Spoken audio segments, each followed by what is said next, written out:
Hi, I'm Mike Bird, and in this lecture, I talk about Paul in Cenchreae, and I deliver the lecture actually in Cenchreae itself. Cenchreae was effectively the eastern port of Corinth on the east side of the Corinthian isthmus.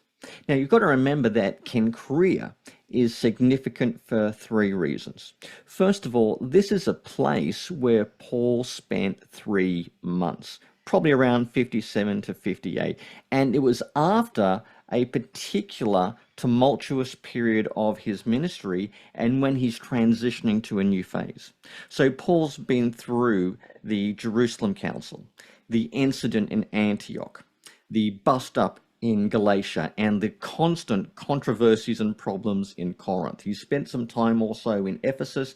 He's been going either side of the Aegean. He's now having a moment for some respite and some reflection, and he's planning to go to Jerusalem and then on to Rome and eventually on to Spain. So it's a key transition moment for the Apostle Paul. The second reason why Cenchreae and Paul's time there is significant is it's during this time that he wrote his epistle to the Romans. So Romans is Paul's longest epistle. It's by far his most famous one. It's filled with numerous themes that, in many ways are summative of Paul's theology and message and ministry. So it's interesting to think that this is the letter that Paul wrote during his time in Cenchreae. Thirdly, and related to that, we know that when Paul sent this letter to the Romans, he did it through his own personal emissary, Phoebe. Phoebe is described as a deacon in the church of Cenchreae and also Paul's patron or benefactor, and a benefactor to many. So that leads to all sorts of questions. What was Phoebe's role in Cenchreae? What was her role in handing on, reading, delivering, expositing the letter that Paul delivered to the Roman house churches? So that's what I do in this lecture on site in Cenchreae with a bunch of my Ridley students in attendance. I hope you enjoy it, and I hope you learn something cool about Paul in Cenchreae. Okay, well, we're in the port city of Cenchreae on the eastern side of Corinth. Now, this city is actually very, very significant, more than you might realize. And that's because this is the place where Paul wrote his letter to the Romans. He wrote it from this area here. Now, you've got to think what's happened in Paul's career up to this point and what's planned next. So Paul's had his conversion. He's done some ministry in the east for a number of years. He then joins the church in Antioch. He goes on his first mission to Cyprus in southern Galatia, goes back to Antioch. They have the Jerusalem Council, but then there's a little bit more of a debate with Peter in Antioch about Gentiles and circumcision, and some point after that they go on their next mission, which largely takes him across the Aegean, largely working in places like Ephesus, Macedonia, Athens, Corinth, and Paul kind of flits and moves between there, spending 18 months in Corinth, a number of years in Ephesus as well, but he's in constant contact with the Macedonian churches. And Paul's been through some big things. He's been through the Jerusalem Council, the incident at Antioch, the crisis in Galatia, and the endless problem child that is the Corinthian house churches. Now, he's been through all that, and he seems to have got through it pretty good so far, but then what he does is he gets to Cenchreae, and he's here for 3 months, and he's had the opportunity to reflect and think on everything that's happened to him in the last number of years. And he can also sort out his plan. So his plan immediately is to go to Jerusalem to deliver the collection from the Gentile churches for the Jewish Christians in Jerusalem, which is a bit of an olive branch, trying to, keep himself in the good graces of the Jerusalem church as a symbolic act of unity between the Gentile and Jewish churches. So he's doing that, but he also is thinking about going further west to Spain via Rome. So think about Paul's situation. He's been in Corinth. He's reflecting on the various trials and struggles he's had. He's reflecting on what he wants to do in the future, and he writes this letter to the Romans. and it's effectively what we could call an ambassadorial letter. It's kind of like a letter of introduction, laying out his credentials. And Paul knows a little bit about what's going on in Rome through people like Priscilla and Aquila, another highly mobile Jewish Christians who kind of move between Ephesus, Corinth, and Rome.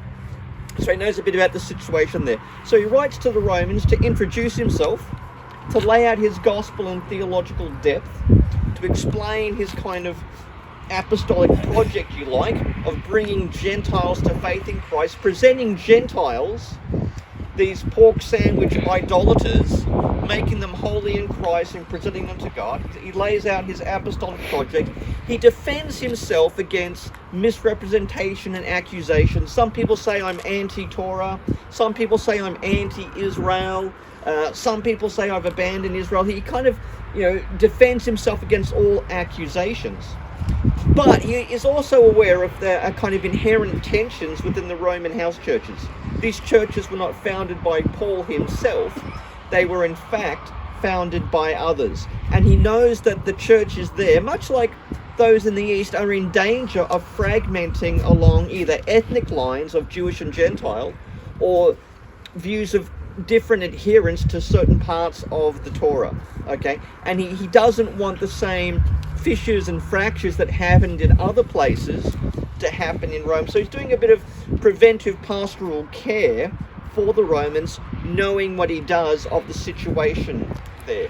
But the other thing Paul does is he wants the Romans to support him as he goes further west. In the same way that the church of Antioch supported him in the east, now he wants the churches of Rome to, as he says, mutually encourage themselves. So that's why he helps them and they kind of help him a little bit.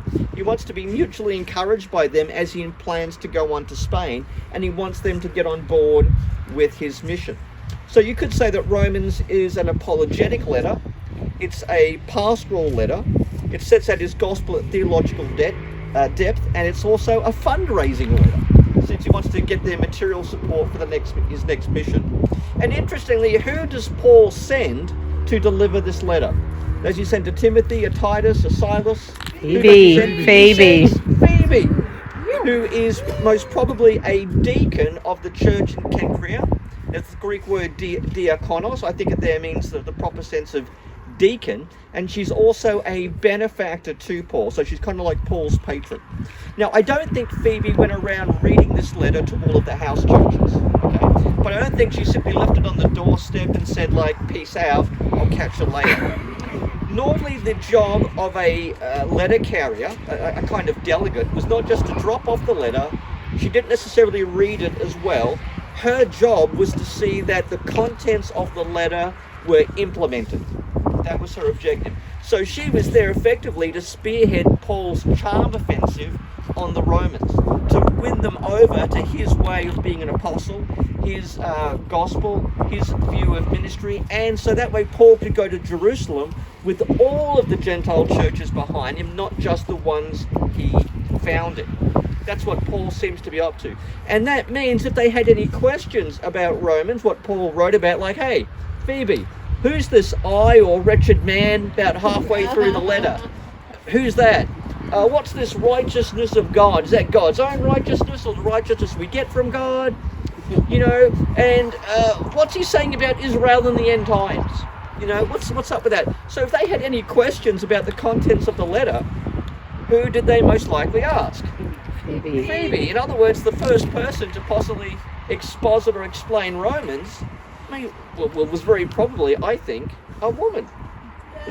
First person to explain Romans.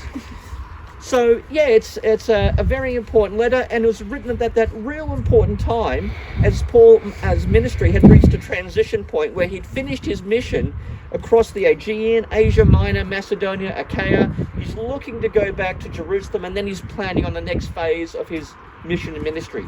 We know, of course, Paul would get to Rome, just not under the circumstances that he was planning. But as he knew, he would have to testify in Rome, the very epicenter of the empire. But the journey to that, the journey of getting to Rome and writing his letter to the Romans, most likely took place in the port city of Cenchreae.